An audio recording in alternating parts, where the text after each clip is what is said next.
In this video, I'm going to show you how you can fix can't install Galatea Books and Audiobooks app from Google Play Store. If this video helps, please like and subscribe to this channel. Alright, so if you are experiencing this challenge while trying to install this app, there are quite a number of steps you can follow to fix this. In the first method, you need to just go to your Google Play Store and make sure you are logged in before you search for your app. However, if you are already logged in but you couldn't install the app, then you need to go ahead and tap on the profile icon here, and from here scroll down to settings.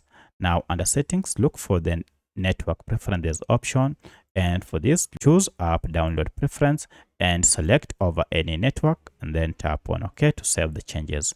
This will ensure that you are able to install or download this app via any network you are connected to. At this point, everything should be okay. However, should the problem still persist, then the problem might be with the Google Play Store app itself. For this, we need to fix this app by just long pressing on Google Play Store, look for app info or settings gear to access the app info page, or you can directly go to settings to find Google Play Store app info page.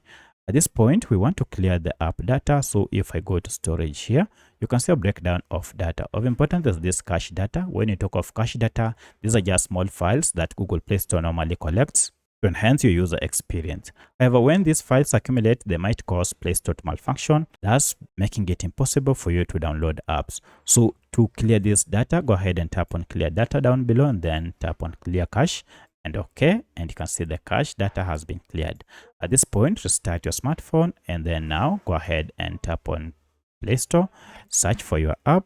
So let me see. So if I search, you can see it is here. Now let's go ahead and try and install and see if the problem has been fixed. And as you can see, I'm now able to install Galatea app. So that's how you can fix issues related to being unable to install Galatea Books and Audiobooks app or any other apps. If you have any other question, kindly let me know in the comment section. Otherwise, thanks for watching, and let's meet in the next video.